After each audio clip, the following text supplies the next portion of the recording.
Elias was elbow-deep in the hum of the orbital station's atmospheric regulator when he first noticed the anomaly, a faint ripple in the normally calm hum of recycled air. He had been promising himself a quiet shift, which in his experience meant at least 30 minutes without sparks flying, alarms blaring, or someone yelling about a critical containment breach that turned out to be a misaligned tray of space ration packets. Of course, that promise was as reliable as a paper umbrella in a plasma storm. Elira arrived like a shadow folding into the fluorescent light, her long ears sweeping behind her like twin antennae tuned to every nuance of the station. She wore the standard jumpsuit but with subtle differences. It hung slightly loose as if the fabric itself were hesitant to embrace her, and tiny luminescent patterns along the seams pulsed softly in rhythm with her heartbeat. Elias couldn't help himself. "Do all aliens have ears like that?" he asked, pointing without thinking, and immediately cursed at his own bluntness. "They are not for decoration," she said, her voice melodic but laced with dry amusement, like she was simultaneously scolding and forgiving him. "They are sensory extensions. They can detect fluctuations in electromagnetic fields, gravitational waves, and human stupidity." Elias froze, then blinked. "You mean just like mine?" He waved a hand over his head, trying to be humorous and failing spectacularly. She raised an eyebrow so sharply it might have been a cutting tool in some other life. The problem was, she looked human enough to lull anyone into underestimating her. Pale skin, deep green eyes, hair that shimmered in the station's artificial lighting like strands of copper wire, and that strange elegance in the tilt of her head that suggested she could tiptoe across a void without touching anything. And then there were the ears, long, delicate, and twitching occasionally, as though they had their own moods. Elias felt like he'd stumbled into a very polite trap. "I'm defective," she said suddenly, her words cutting through the mechanical drone of the station. She wasn't complaining in a petulant human way. It was more like a statement of cosmic fact, like declaring that the sun is hot or that gravity is relentless. Elias stared at her, unsure whether to laugh, apologize, or double-check that he hadn't accidentally knocked her into some sort of interstellar existential crisis. "You're perfect," he blurted, because that was the only thing he could think of that sounded reassuring without demanding he study alien physiology for the next 10 years. The words hung between them like a live wire. She blinked, her ears stiffening for the first time, and there was a flicker in her pupils that Elias didn't understand. "Perfect?" she repeated. The word seemed to resonate in her, not just in sound but in some deep, almost biological way. Elias tried to laugh it off. "Yeah, you know, perfect like a cup of hot coffee in zero gravity, or well, you get the idea." He waved his hands and hoped it sounded casual. It did not. Elira tilted her head, one ear twitching as if measuring his sincerity in units he could not comprehend. Then, inexplicably, a low hum rose from her body, subtle at first, then stronger, vibrating through the station floor and making the loose tools on the workbench rattle. Elias jumped back. Did I just trigger some alien alarm?" "You have spoken a binding affirmation," she said softly, almost apologetically, though Elias wasn't sure what he had done to require an apology. "In my culture, that phrase is not casual. It activates a protocol. I cannot stop it." He coughed. "Protocol, like a safety thing?" He eyed the blinking lights on the regulator panel as if they might offer guidance. They didn't. The lights blinked in what could only be described as passive-aggressive judgment. "Safety is irrelevant," she said. "It is a promise encoded into my physiology, a promise I cannot ignore, a promise now bound to you." Elias' mind went through a rapid checklist. Evacuate, call security, pretend he was already dead, none of which seemed particularly helpful. He glanced at her again, trying to keep the panic out of his voice. "Okay, so you're saying I made a promise without realizing it? That's legally binding in alien law, right? Or?" Elira's lips twitched slightly, almost a smile. "Legalities are irrelevant, biology does not negotiate. Humor, however, is acceptable." Elias nearly laughed in relief. "Good, I was hoping humor was acceptable because otherwise we're screwed." He reached out toward a floating pen, grabbed it, and waved it like a wand. "I mean, I can promise you all the space chocolate you want if that helps." She regarded him seriously, then suddenly burst into a sound somewhere between laughter and a low musical vibration that made his teeth tingle. You are remarkably human, she said, finally allowing a small grin. Perhaps your incompetence balances the weight of my defectiveness. I find this amusing. The station's AI, in its usual monotone, decided to intervene. Warning, unscheduled biological resonance detected. Please refrain from excessive human-alien bonding. Elias waved at it. Thanks for the concern, Jeeves. I'll try to tone down the bonding.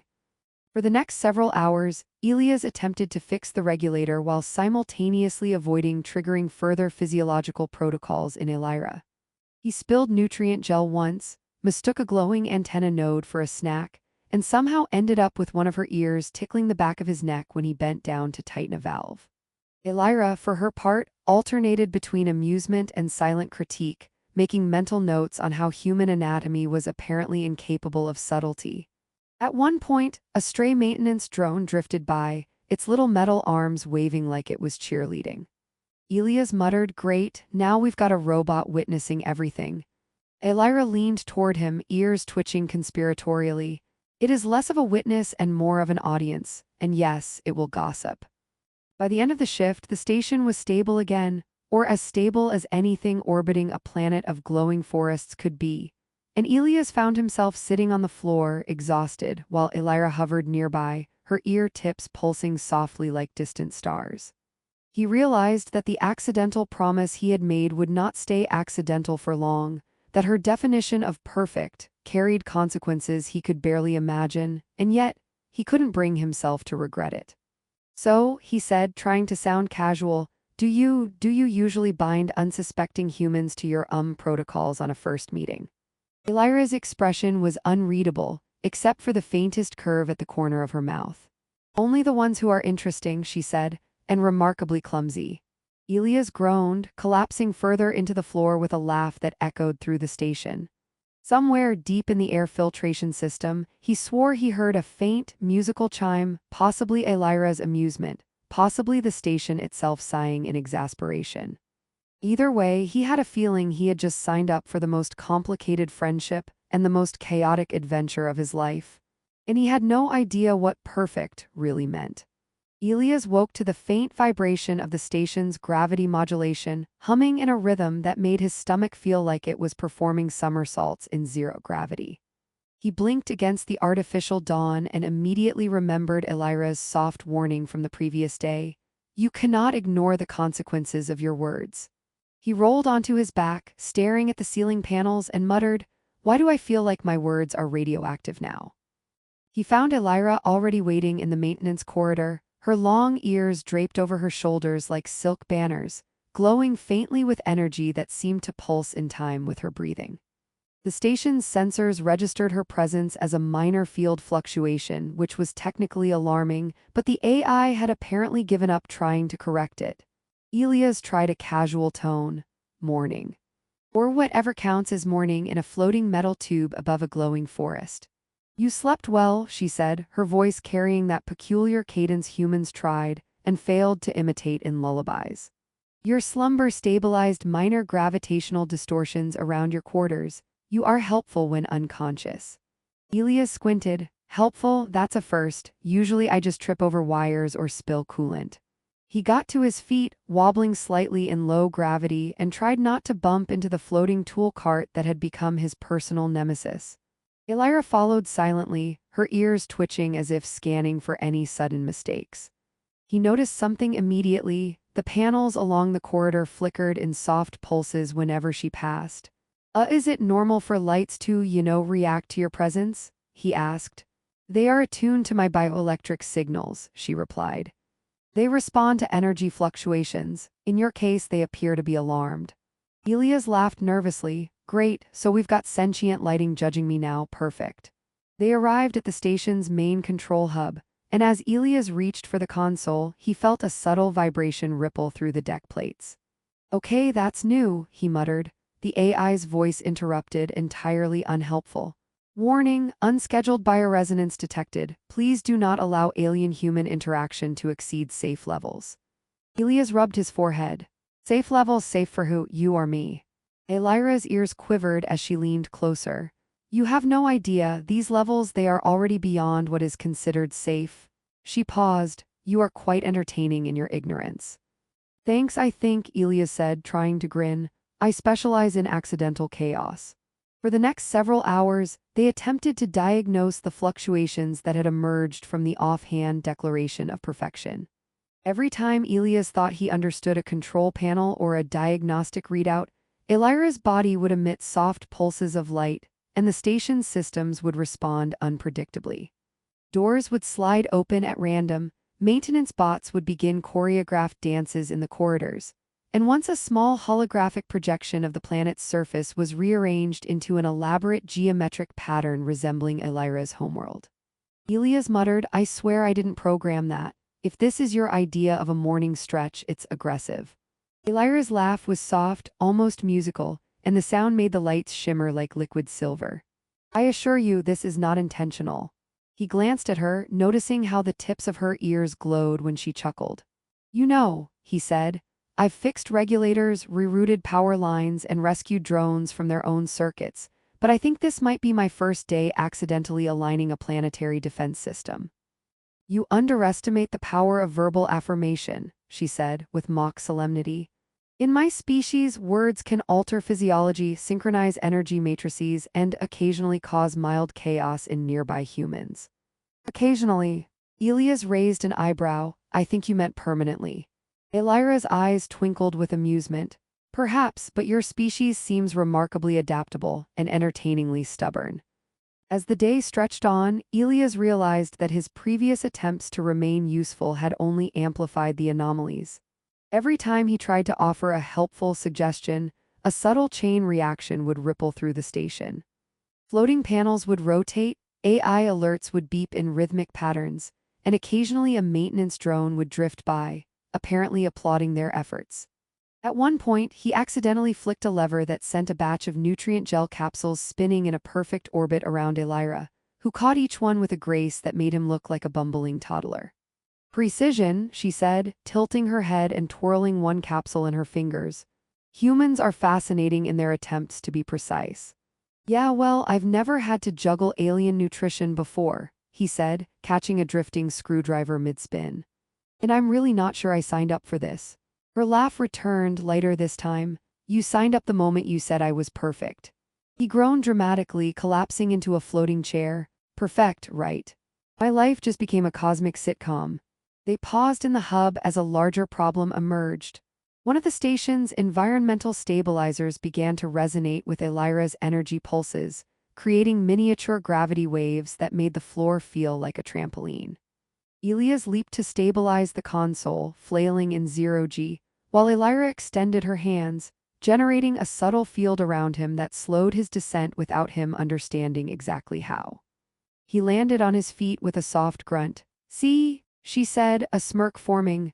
I warned you, words have consequences, gravity has consequences, and your lack of coordination has, countless consequences. Elias rubbed his head.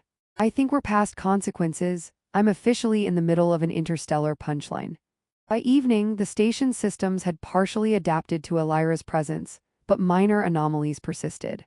A corridor lit in shifting colors, the holographic navigation console overlaying alien constellations, and a low hum that resonated with the pulse of the station itself. Elias sat back, exhausted, while Elira floated beside him, her ears gently vibrating with the last traces of energy. You know, Elias said, I think we might survive this. Or we might accidentally turn the station into a sentient disco ball. Either way, it'll be memorable. Elira's smile was faint but genuine. Memorable is acceptable, and you are more amusing than I anticipated. They shared a quiet moment of understanding, the kind that forms only when chaos binds two very different beings together. Outside, the planet below shimmered, indifferent to the drama above, while the orbital station hummed with the faint, unpredictable energy of an unintentional alliance between a human and an alien who had just discovered the dangerous weight of a careless compliment. Elias yawned, realizing that the promise he had made without thinking was slowly, inevitably weaving itself into every pulse of the station, every flicker of the lights, every twitch of her ears. And somehow, despite the chaos, the absurdity, and the floating nutrient capsules, he felt an odd sense of anticipation. Whatever came next, it was going to be unlike anything he or the station had ever seen. and for the first time he thought he might even enjoy the ride. Elias awoke to a low hum that seemed to vibrate through the bones of the station itself, a rhythm that wasn't quite mechanical, not entirely organic, but undeniably alive. He rubbed his eyes and realized the gravity field had shifted again overnight, leaving him gently pressed against the wall instead of floating freely. Elira hovered nearby, her ears arching elegantly as she measured the subtle oscillations of the environment. "Good morning," she said, voice light but edged with energy that set the lights flickering like distant stars. "Morning," Elias muttered, adjusting his jumpsuit. "So, how unstable are we today?" Her lips twitched in a faint grin. "Technically speaking, you have activated nearly all latent station protocols. Some of them are precarious." He groaned. "Precarious? I was hoping for mildly inconvenient at worst." Elira's glow pulsed softly in amusement. "That term does not exist in my lexicon. Only consequences, and those are now interesting." He stared at her, suddenly aware that interesting was exactly the wrong word. The lights along the main corridor pulsed in sync with her heartbeat, and the environmental stabilizers hummed in subtle resonance. Floating panels rotated in slow, hypnotic patterns, while drones executed improvised choreography as though inspired by an alien dance instructor. Elias held up his hands. "Okay, so technically the station is alive or just mad at me?" "Neither," she said. "It is responding. You are part of the feedback loop. Your presence, your words, your human imperfection, all of it amplifies the system." He sank into a chair, letting himself float a few inches above the floor. "Amplifies the system, right? I'm the human equivalent of a malfunctioning power source. Great." She reached out, her hand hovering near a spinning holographic console, and the pattern stabilized in response. "You underestimate your importance," she said, the tiniest edge of seriousness in her voice. "You are what allows me to reconcile my own defectiveness. Without your remarkable clumsiness, I would have no anchor in this new state." Elias blinked. "Anchor, you're saying I'm helpful somehow." "You are essential," she corrected, tilting her head. "In your imperfection, you are perfect." He groaned dramatically, a laugh escaping him despite the tension. "Wow. I have been saying perfect all wrong my whole life." Elira's ears twitched in amusement, and the station hummed around them like a quiet symphony, each module and corridor adjusting subtly to her energy. Elias realized he could no longer think of the station as mere machinery. It was alive, in a way he might never fully understand, but with a kind of humor and grace he had not expected. The day's first crisis arrived subtly. A slight overcharge in the auxiliary energy grid caused one of the satellites orbiting below to shift out of alignment, sending small waves of light cascading across the planet's bioluminescent forests. Elias jumped to the console, waving his arms like a conductor, while Elira extended her hands, creating a field that stabilized the satellite with effortless precision. He grabbed a floating pen which spun and collided with a loose maintenance drone, sending it tumbling. "I swear I'm trying to help," he called. "You are," she said, voice calm. "Your methods are unorthodox but effective, mostly." By the afternoon, the station had fully adapted to Elira's energy and Elias' presence. Panels and displays hummed softly in sync with her pulse, drones moved with a sense of awareness that mimicked her own gestures, and subtle gravitational fluctuations allowed Elias to float freely without bumping into everything, a rare mercy he did not take for granted. The two of them moved through the corridors with an odd rhythm, part teamwork, part dance, part cosmic joke. They reached the observation deck overlooking the glowing planet below. Elias leaned against the railing, eyes tracing the patterns of luminescent forests. "You know," he said, "if someone told me a year ago that I'd end up here, juggling alien energy fields, keeping a station alive, and being important to an alien species, survival, I'd have laughed and probably tripped over my own feet." Elira floated beside him, ears twitching thoughtfully. "And yet you have done exactly that. You have grown human. You have learned to navigate chaos without destroying yourself. That is admirable." He laughed softly. "I've also learned that my words can be dangerous. I'm never saying perfect again without a full briefing." "Perhaps," she said, a faint smirk tugging at her lips. "But you see, in your error you have created harmony. Imperfect, unpredictable harmony." He shook his head, smiling despite himself. So my mistakes, my complete inability to act normally, helped save a station, stabilize satellites, and apparently make you less defective. Exactly, she said. Without your human imperfection, I could not have reconciled mine. You are essential, and amusing, though I will not admit that aloud. Elias chuckled, leaning back against the observation deck railing, feeling the gentle sway of the station beneath them. He thought about the past days, the chaos, the floating nutrient gels, the humming consoles, the dancing drones, and realized he had changed. He had learned patience, humor, and the value of being exactly who he was, flaws and all. In a universe of advanced technology, alien biology, and unpredictable systems, human imperfection was not a liability. It was a stabilizing force, a bridge between two very different existences. The AI's monotone voice interjected softly, all systems stable, bioresonance within acceptable parameters, humor detected, tension minimized. Ilias grinned, see, even the AI agrees. I'm officially a cosmic hero or a space clown, probably both. Elira's laughter, soft and musical, filled the observation deck. Both indeed, and you are accepted, in every way that matters. He glanced at her, noticing the subtle glow along her ears, the way her posture suggested both power and vulnerability, and realized that he didn't need to understand every nuance of her species or culture. He only needed to be present, to embrace imperfection, and to continue navigating the unpredictable dance of words, actions, and consequences that had bound them together.